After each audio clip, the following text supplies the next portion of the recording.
Hello, I'm Sensei Alex Kakuyo, regular contributor for Buddhistdoor Global, and I'd like to welcome you to this episode of The Ordinary Buddhist. The title of today's talk is Wash Your Bowl. But before we get into that, I'll remind you to subscribe and hit the notification bell. That way you'll be notified when I post talks in the future. Also, if you wouldn't mind hitting the like button, that'd be great too. A student was having great difficulty with his practice. He wasn't able to calm his mind.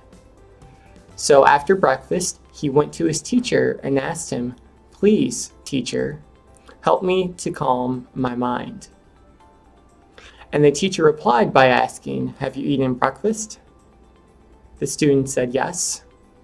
So the teacher replied, "Then wash your bowl."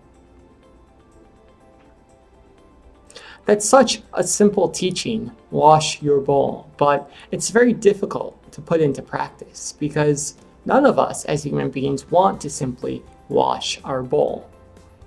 We want to look at the bowl and think if we like the color of it, try to decide if the bowl that our partner next to us has, is it nicer than ours. We question the amount of food that was put in the bowl during the meal and whether it was enough, and we complain about having to wash the bowl at the end of the meal. And all of these thoughts, all of these desires that come up in our mind create suffering. They cause our mind to be troubled and uncontrolled, just like the student in the story. So how do we stop all of this unnecessary suffering? Simple. We learn to wash the bowl wholeheartedly with no second thoughts or hesitation.